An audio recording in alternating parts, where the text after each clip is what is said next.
गणेशाला ध्वजमुख कसे प्राप्त झाले, अर्थात गणेशाला ध्वजमुख कसे प्राप्त झाले?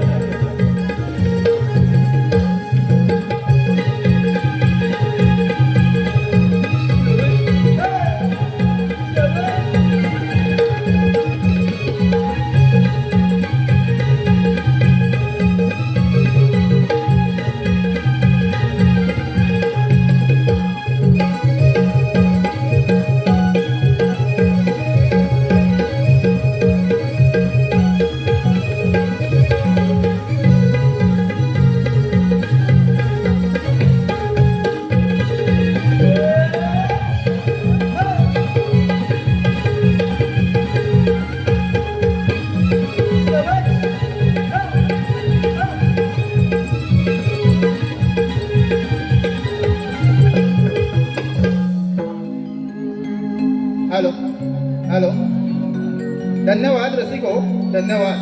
आपल्या रसिक प्रेक्षकांच्या मनापासून तिकडून आलेले पारितोषिक पुढीलप्रमाणे. प्रियांशी रवींद्र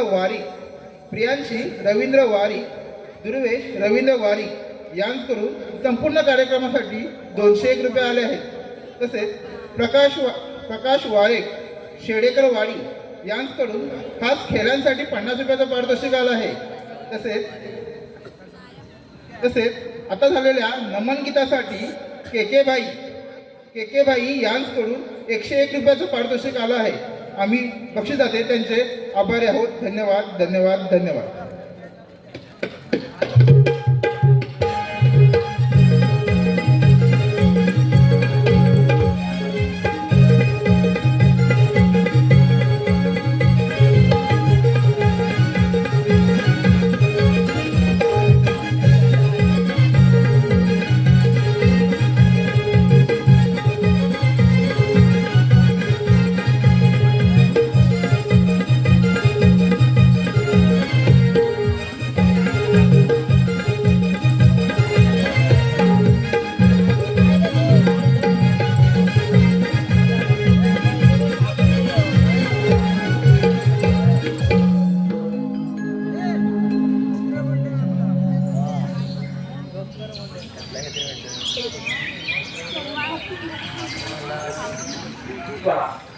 खरोखरच आज प्राजक्तांच्या फुलांचा सुंदर असा सडा पसरला आणि ह्यातील सुंदर कुसुम वेचून मी माझ्या शंभू महादेवांसाठी सुंदर असा हार गोठते.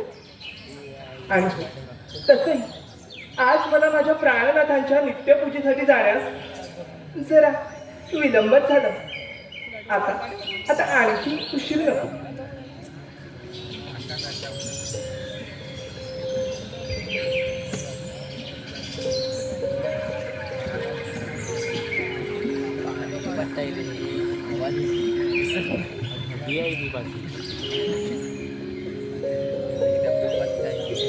लगोलग जाऊ माझ्या शंभू महादेवांचं दर्शन घेत.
ठीक आहे, मी येईपर्यंत आमचे स्वामी ध्यानधारणेत सुद्धा गेले.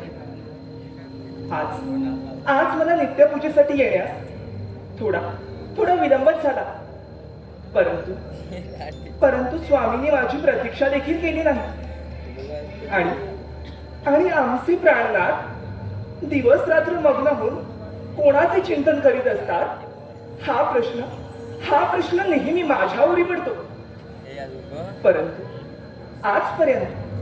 आजपर्यंत त्यांनी माझ्या प्रश्नाचं उत्तर काही दिलेलं नाही. छे छे, ते काही नाही. आज काहीही झालं ना तरी सुद्धा मी माझ्या प्रश्नांचं उत्तर स्वामी आपल्याकडून मिळवणार म्हणजे मिळवणारच. स्वामी बोली ना, आपण ध्यानस्थ मग्न असताना तुम्ही कोणाचे चिंतन करीत आहात याचेच मला आश्चर्य वाटते. कृपा करून आपण कोणाचे ध्यान करीत आहात एवढे कुपित आम्हास सांगावे. मी आपणास अनन्य भावी शरणागत आहे. पार्वती, या त्रिभुवनामध्ये परमेश्वर निर्गुण आणि निरंकार आहे. त्याला निश्चित असा आकार नाही. अशा त्या विराट परमेश्वराचेच मी ध्यान करीत आहे. स्वामी, सर्व वेदशास्त्र पुराणात परिपूर्ण असतानाही आपला अंत लागत नाही. आणि मग आपणच म्हणता परमेश्वर निर्गुण निराकार आहे. त्याला निश्चित असा आकार नाही. मग असं असतानाही मी त्या परब्रह्म महात्म्याला नेमकं कसं बरं ओळखू यासाठी आपणच मला मार्गदर्शन करावे प्रभू. पार्वती, तू मुळीच चिंता करू नकोस. तू याच ठिकाणी थांब आणि त्या परमेश्वराची मनोभावे प्रार्थना कर. म्हणजे परमेश्वराचे स्वरूप कसे आहे याची प्रचिती तुला निश्चितच येईल. स्वामी, जशी आपली इच्छा, आपल्या इच्छेचं पालन करणं हेच माझं परम कर्तव्य. पार्वती, मी 12 वर्ष तप करण्यासाठी योग निद्रेत जात आहे. 13व्या वर्षी योग निद्रा संपवून ज्यावेळी परत येईल त्यावेळी तुझ्या मनातील सर्व इच्छा पूर्ण होतील. स्वामी, त्यात आपला शुभ आशीर्वाद आम्हास मिळावा. तथास्तु.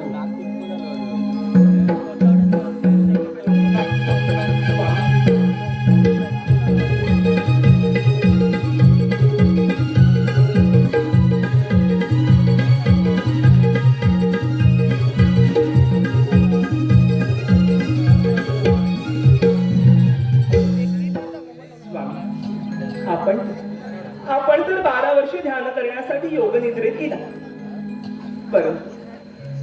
परंतु ही 12 वर्ष मी एकटीने कशी व्यतीत करावी हाच प्रश्न माझ्या मनी पडला आहे.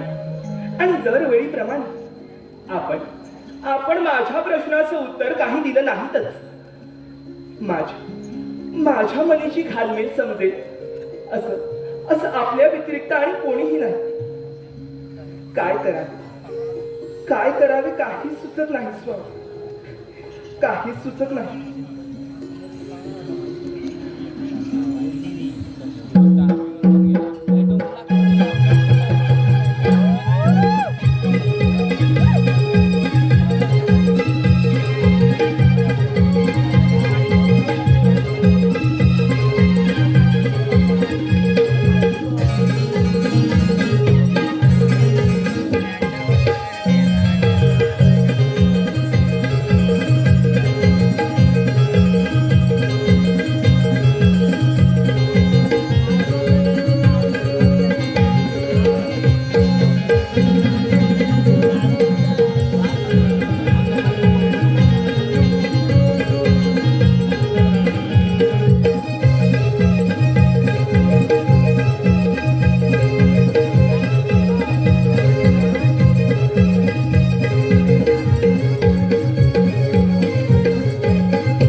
काय करा काय करावे हे काहीच सुचत नाही. माझ्या मनीची घालमेल समजेल असं आहे तरी कोण?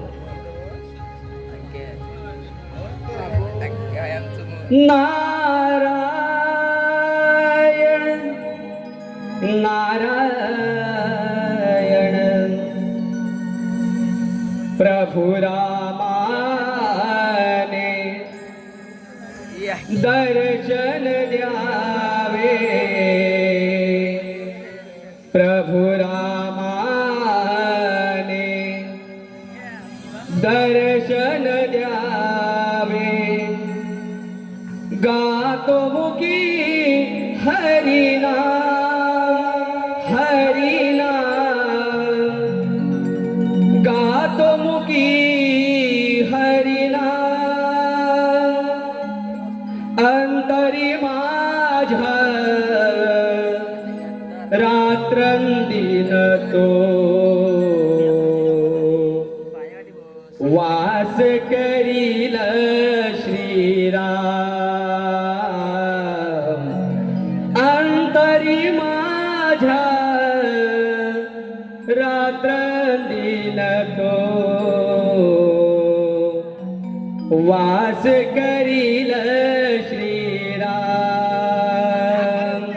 श्रीराम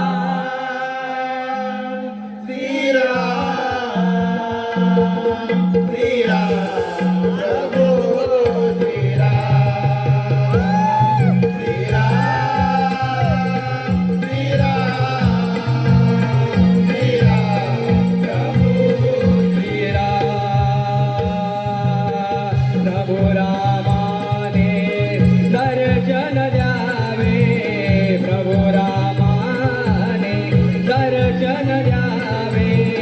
गातो मुखी हरिनाम हरिनाम, गातो मुखी हरिनाम.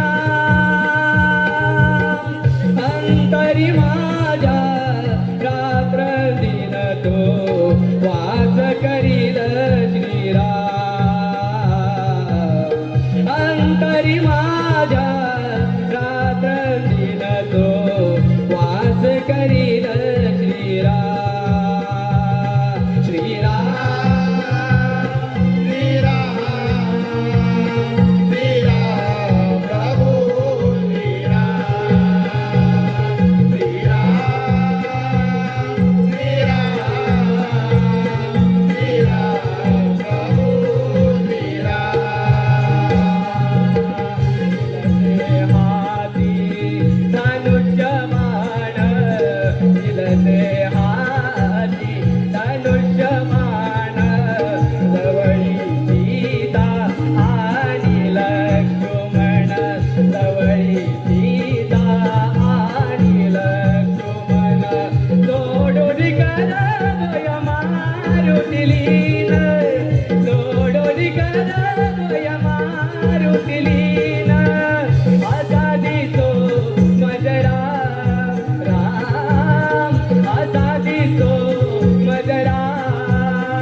माता पार्वती या नारदाचा प्रणाम स्वीकारा.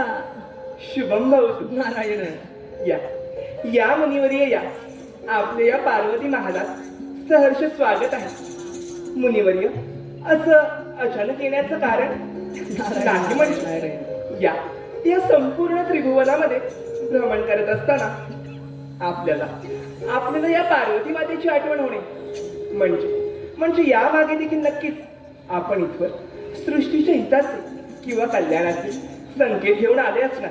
नारायण नारायण नारायण. माता पार्वती संकेत मी कोण देणार? नारायण नारायण माते, तुम्ही तर आदिमाया आदिशक्ती आहात. माझे पिता ब्रह्मदेव म्हणजे हा पृथ्वी सृष्टीचे कर्ता करविता आणि या सृष्टीचे पालनहार साक्षात भगवान विष्णू आणि संहारक साक्षात शंभुदेव यांच्यापेक्षा मी कोणी मोठा नाही बरं. नारायण नारायण.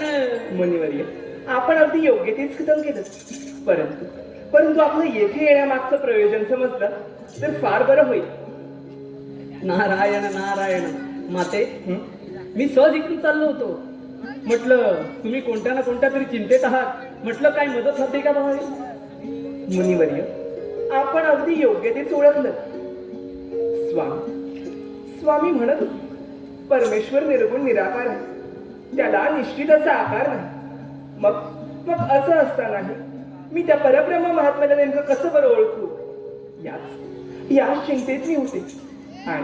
आणि याच विचारात मग्न असताना आपली स्वारी इथवर आली. नारायण नारायण माते, एवढंच ना? हो. तुम्ही एक काम करा, त्या श्री हरी विष्णूंना शरण जा. बरं, तेच तुम्हाला यातून मार्ग काढून देतील आणि तुमच्या मनाची घालमेल पूर्ण करून देतील. नक्कीच मुनिवरी. मी हा येतो. आपण म्हणत आहात तर मी तसंच करेन. नारायण नारायण. देई माझा प्रेम सर्व काळ, देई प्रेम, देई माझा प्रेम सर्व काळ, देई प्रेम. गोड तुझे रूप, गोड तुझे नाम, गोड तुझे रूप, गोड तुझे नाम, गोड तुझे रूप, गोड तुझे नाम. देई माझं प्रेम सर्व काळ, देई प्रेम, देई माझं प्रेम सर्व काळ, देई प्रेम. गोड तुझे रूप, गोड तुझे नाम, गोड तुझे रूप, गोड तुझे नाम, गोड तुझे रूप, गोड तुझे नाम. सदा माझे डोळा घडो तुझी मूर्ती, सदा माझे डोळा घडो तुझी मूर्ती. रखुमाईचा पती सोयरिया, रखुमाईचा पती सोयरिया. गोड तुझे रूप, गोड तुझे नाम, गोड तुझे रूप, गोड तुझे नाम, गोड तुझे रूप, गोड तुझे नाम. देई माझं प्रेम सर्व काळ, देई प्रेम, देई माझं प्रेम सर्व काळ, देई प्रेम. गोड तुझे रूप, गोड तुझे नाम, गोड तुझे रूप, गोड तुझे नाम, गोड तुझे रूप, गोड तुझे नाम. आता कसली चिंता नाही.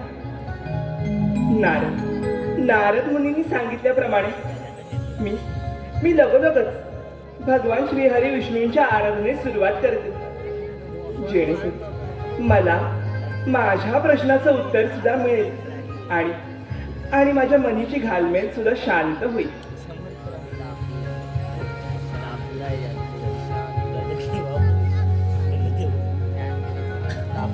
ओम विष्णवे नमः. ओम विष्णवे नमः. ओम विष्णवे. तू तर आदिमाया आदिशक्ती आहेस. तू तुझे सारी इंद्रिय रोखून माझी मनोभावे भक्ती केलीस. बोल, तुझी काय इच्छा आहे? हे देवादी देवा नारायणा, या पार्वतीचा आपणास दंडवत प्रणाम. हे लक्ष्मीकांता नारायणा, स्वामी भोलेनाथ 12 वर्ष ध्यान करण्यासाठी योगनिद्रेत गेले. परंतु ही 12 वर्ष मी एकटीने कशी व्यतीत करावी हाच प्रश्न माझ्या मनी पडला आहे. पार्वती हं? तू तुझी इच्छाशक्ती आणि तुझी भक्ती पाहून मी तुला एक सांगतो की तू स्वांगाची मळी काढून त्याचा एक पुतळा बनव बर आणि तुझ्या दिव्य शक्तीने त्याला सजीवंत कर. ठीक आहे नारायणा, आपण सांगितलं आहात तर मी अगदी तसंच करेन. आपला शुभ आशीर्वाद मला मिळावा. शुभम भवतु. येतो मी. आज अगदी सोनियाचा दिवस. काय तर म्हणे स्वयं विष्णूने आशीर्वाद दिला आणि नारायणाने सांगितल्याप्रमाणे मी लगोलगच स्वअंगाची मळी काढण्यास सुरुवात करते आणि त्यापासून पुतळा बनवते. आता या शुभ कार्याला आणखी विलंब नको.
आता मी माझ्या कार्याला सुरुवात करते.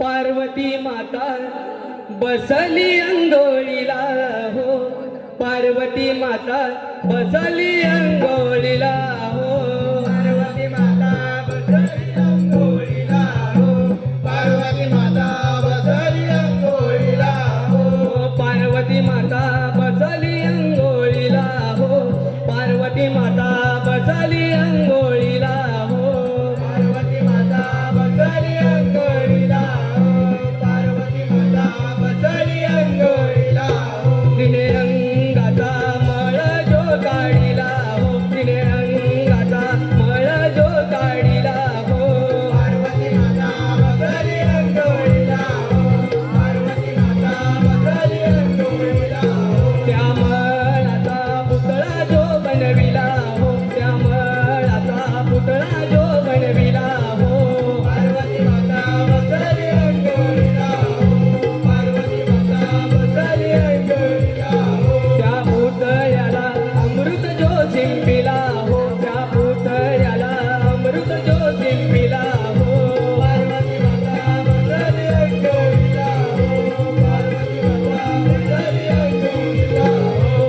अमृत शिंपुनी बाळ सजीवन केला हो, अमृत शिंपुनी बाळ सजीवन केला हो, पार्वती माता बसली अंघोळीला हो, पार्वती माता बसली अंघोळीला हो. त्या बाळाचे नाव गणेश जो ठेविला हो, त्या बाळाचे नाव गणेश जो ठेविला हो, पार्वती माता बसली अंघोळीला हो, पार्वती माता बसली अंघोळीला हो. पार्वती माता बसली अंघोळीला हो, पार्वती माता बसली अंघोळीला हो, पार्वती माता बसली अंघोळीला हो, पार्वती माता बसली अंघोळीला हो.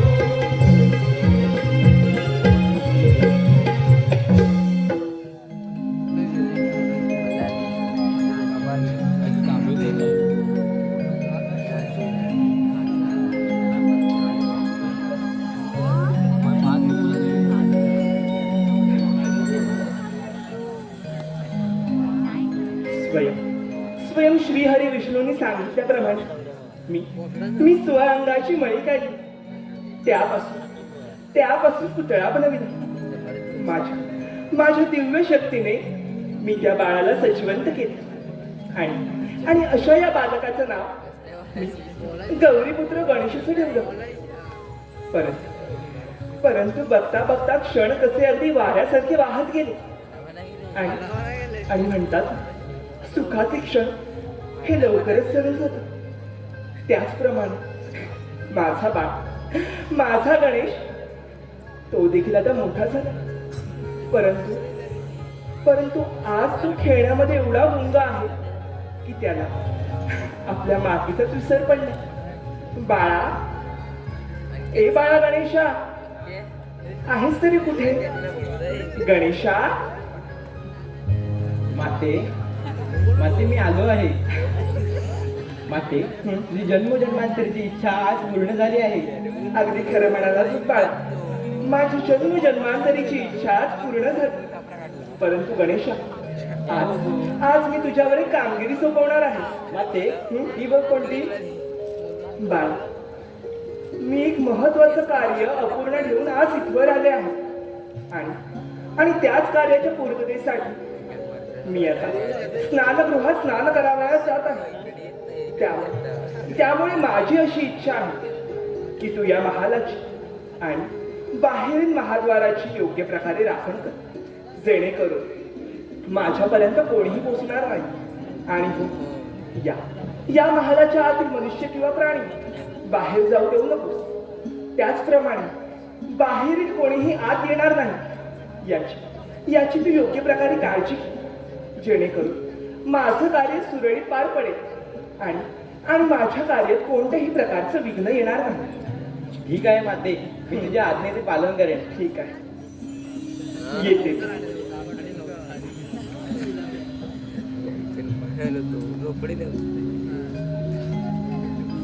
सावधान, कोणी आत येण्याचा प्रयत्न करू नये, ही माझ्या मातेची आज्ञा आहे.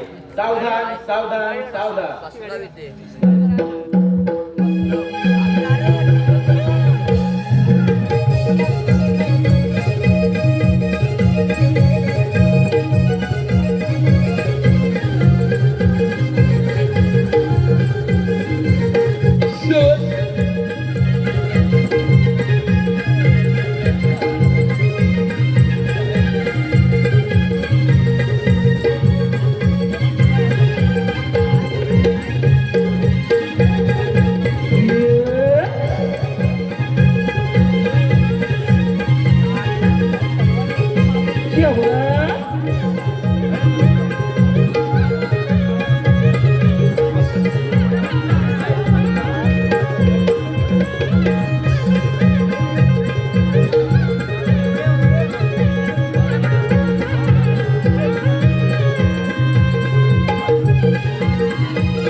आज तब्बल 12 वर्षानंतर आमची योगनिद्रा पूर्ण झाली.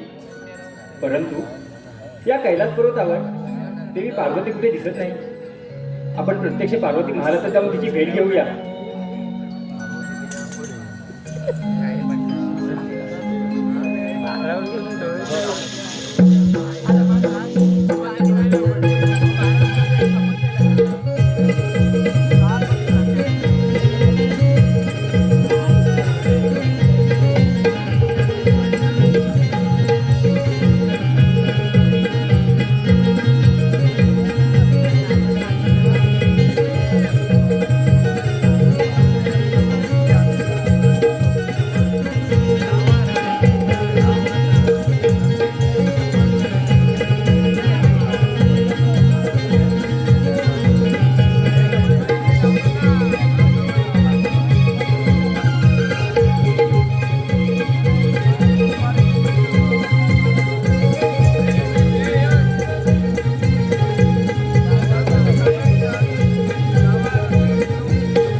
थांबा, तुम्ही आत येण्याचा प्रयत्न करू नका.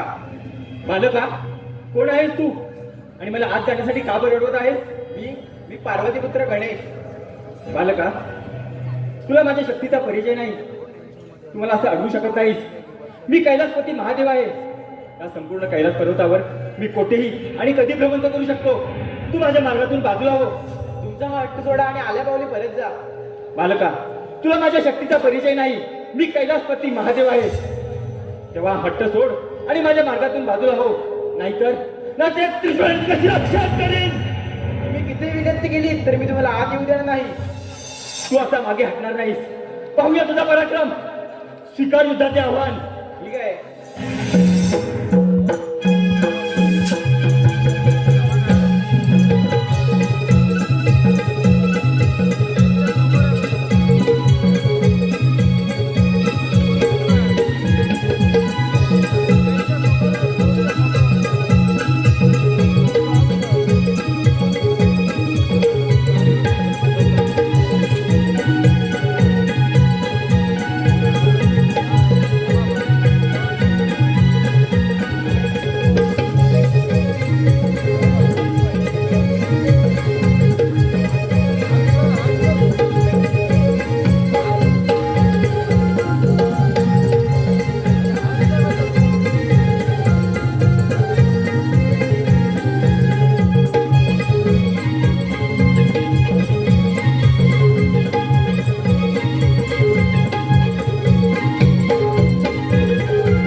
गणेशा, एवढ्या मोठ्याने का बरं आवाज दिला गणेशाने मला? मी तर गणेशाला या महाद्वारापाशी राखण करण्यासाठी उभे करून गेलो. नाथ, आपण देखील आलात. परंतु स्वामी, आपण एवढे क्रोधात का? आणि आपण इथे एका लहान बालकाला पाहिलं का? नाथ, इथे नेमकं काय झालंय? आपण एवढे क्रोधात का? सांगा ना स्वामी, सांग.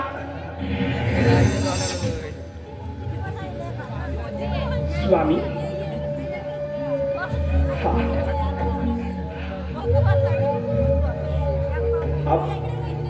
हा बालक, हा माझा गणेश. छे, हा माझा गणेश असूच शकत नाही.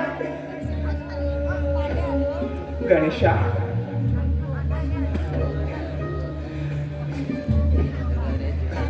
हे बाळा गणेशा,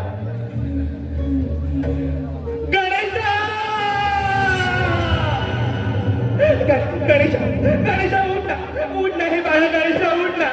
गणेशा, हे बघ तुझी माता आले. नाथ, हा तर माझाच पुत्र आणि माझ्या बालकाची ही अवस्था कोणी केली? सांगा ना स्वामी, सांगा ना. गणेशा, हे बाळा उठ ना. गणेशा उठ ना. नाथ, आपण ते मोठी शांत उभे का? सांगा नाही ती काय झालंय? गणेशा, मी या महालात प्रवेश करत असताना या बालकाने माझ्या बाळाला नाकारला. आणि मग त्यावेळी मी त्याला विचारलं, बालका तू कोण आहेस? त्यावेळी त्यांनी पार्वती पुत्र गणेश असल्याचे सांगितले. किती वेळा विनंती करून सुद्धा त्याने आपला हट्ट काही सोडला नाही. पुढे काय झालं? शेवटी मला त्याचा शिरच्छेद करावा लागला.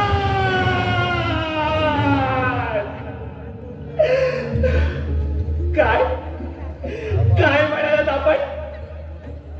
तुम्ही माझ्या बालकाचा शिरच्छेद केलात, घात केलात स्वामी, तुम्ही घात केलात. तुम्ही तर भोळे शंकर ना. मग माझ्या या निरागस बालकाचा शिरच्छेद करताना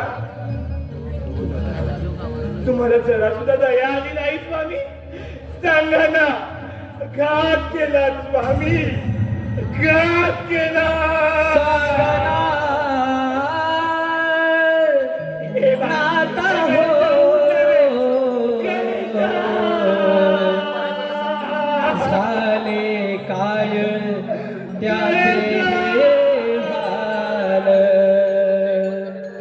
काय झाले त्याचे हाल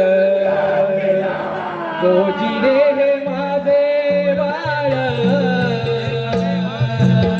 रोजी रे हे माझे बाळ काय झाले त्याचे हाल झाले काय त्याचे हाल रोजी रे हे माझे बाळ रोजी रे हे माझे बाळ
त्याचे हाल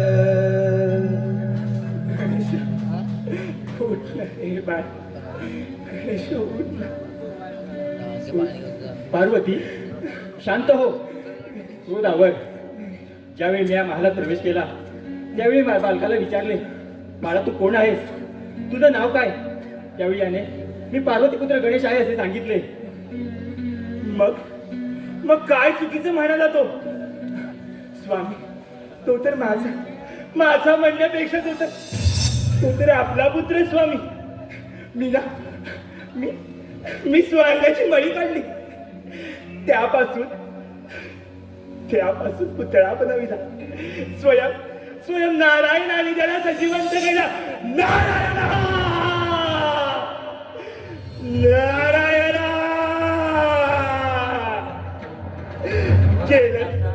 केलं ना सजीवंत माझ्या बालकाला. मग या क्षणी इथे उपस्थित व्हा आणि सांगा या महादेवाला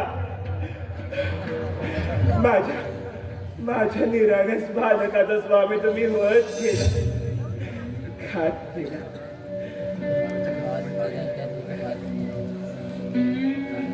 पार्वती मी आपल्या बाळाला जिवंत करेन माझ्यावर विश्वास ठेव परंतु क्रोधावर शांत हो. आवरू शांत हो आणि विश्वास ठेवतो तुझा तुमच्यावर. स्वामी तुम्ही माझ्या पोटच्या गोळ्याचा बळी घेतलात आणि मला सांगताय मी क्रोध आवरू. स्वामी जोपर्यंत माझा पुत्र जिवंत होऊन मला माता म्हणून हाक मारत नाही तोपर्यंत मी माझा क्रोध थांबवणार नाही थांबवणार. आणि जर माझा बाळ जिवंत झाला नाही तर तर मी या संपूर्ण सृष्टीचा सर्वनाश करेन, सर्वनाश करेन, सर्वनाश करेन. पशु, पक्षी, प्राणी आणि मानव या सर्वांचा मी विध्वंस करेन स्वामी, विध्वंस करेन. तुम्ही जर महादेव असाल तर मी सुद्धा महाकाली आहे, जगत जननी आहे. या संपूर्ण सृष्टीला भस्म घालण्यासाठी मला क्षणाचाही वेळ लागणार नाही स्वामी. हे तुमच्या ध्यानात असू दे, तुमच्या ध्यानात असू दे. पार्वती, क्रोधावर जर सर्वनाश झालात तर या पृथ्वीतलावर देवदेवतांचे काहीच अस्तित्व राहणार नाही. त्यामुळे शांत हो आणि तुझा क्रोधावर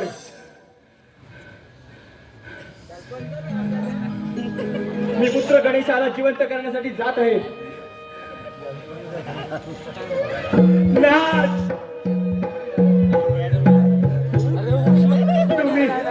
तुम्ही अख्खं ब्रह्मांड पालत झाला, आकाश पाताळ एक केला, रात्र आणि रात्रीचा दिवस केला. परंतु प्राणाहून प्रिय माझ्या गणेशाला जिवंत करा स्वामी, जिवंत करा.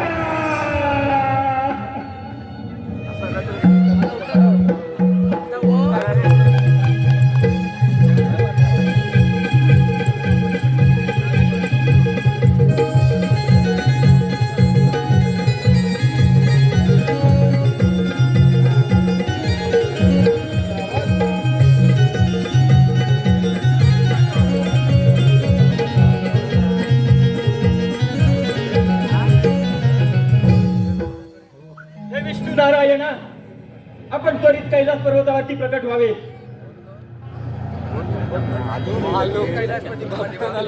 मला एकाएकी बोलण्याचे प्रयोजन तरी काय असावे? हे विष्णू नारायणा, तुम्हाला बोलवण्याचे प्रयोजन हे अत्यंत महत्वाचे आहे. माझ्या हातून मोठे अघोर पाप घडले आहे आणि मला त्यासाठी तुमचे सहकार्य हवे आहे. माझे सहकार्य? आणि तेही कोणते? हे विष्णू नारायणा, पार्वतीपुत्र गणेशाचा माझ्या त्रिशूळाने मी शिरच्छेद केला आहे. त्यामुळे पार्वतीने क्रोधित होऊन संपूर्ण ब्रह्मांडाच्या विनाशाचा इशारा दिला आहे. त्यामुळे सर्वजण भयभीत झाले आहेत. पार्वतीपुत्र जिवंत करणे हे अत्यंत महत्वाचे आहे. यावर उपाय तरी काय? हे विष्णू नारायणा, तुम्हाला तर ठाऊकच आहे, माझ्या त्रिशूळाने उडालेले शीर हे केव्हाही जिवंत होणे शक्य नाही. त्यामुळे सूर्योदय होण्यापूर्वी तुम्ही जंगलात जा. तिथे जी माता आपल्या बाळाकडे पाठ करून झोपली असेल अशा बाळाचे शीर तुम्ही तुमच्या सुदर्शन चक्राने उडवून आणा आणि ते आणलेले शीर आपण मृत बालकाच्या धडावर ठेवू आणि त्याच वेळी मी माझ्या दिव्य शक्तीने त्याला पूर्ववत जिवंत करेन. ठीक आहे, येतो मी.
आपल्या बाळाकडे पाठ करून झोपले ह्याच तीर मी घेऊन जातो.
तुम्ही सांगितल्याप्रमाणे बाळ गणेशाला पुनर्जीवित करण्यासाठी मी हे हत्तीचे शिर आणले आहे.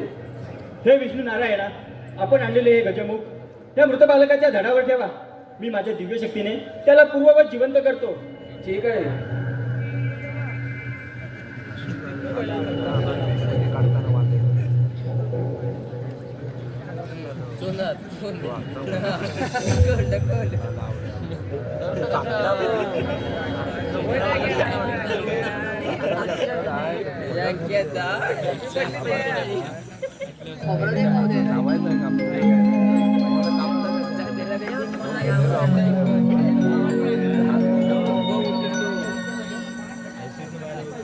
पार्वती, आपला पुत्र गणेश जिवंत झाला आहे.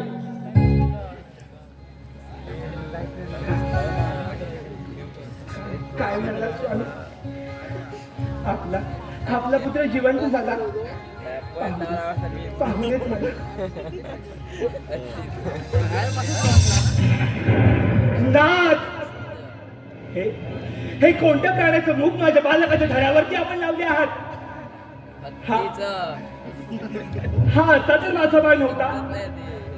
पार्वती, माझ्याकडे दुसरा कोणताच पर्याय नव्हता. तुझा क्रोध शांत करण्यासाठी मला हे पाऊल उचलावे लागले. हा आपलाच पुत्र गणेश आहे. आपला पुत्र गणेश असं म्हणतात.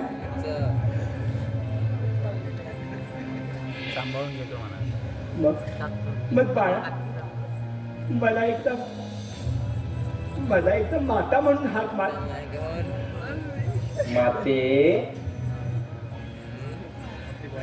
स्वामी, हा तर आपलाच पुत्र आहे. पुत्र गणेश, गौरी पुत्र गणेश. मातेसाठी बालकाच्या दिसण्यापेक्षा त्याचं असणं महत्वाचं. स्वामी, हा तर आपलाच पुत्र आहे. पार्वती, आपण आता आपल्या बाळाला शुभाशीर्वाद देऊया. नक्कीच. सर्व देवतांमध्ये प्रथम पूजेचा मान आपल्या लाडक्या गणेशाचा असेल. शुभम भवतु.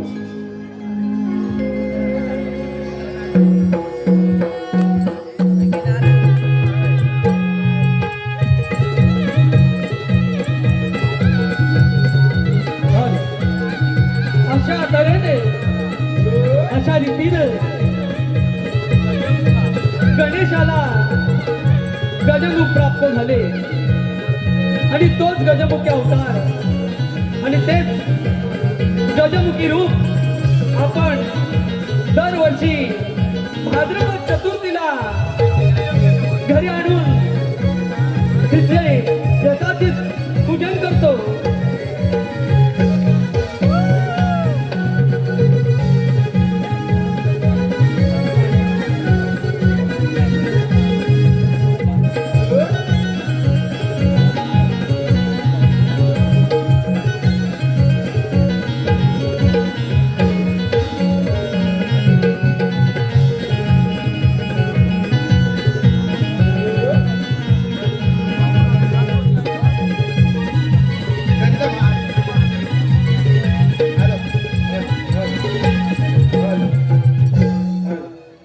हॅलो, धन्यवाद रसिको, धन्यवाद.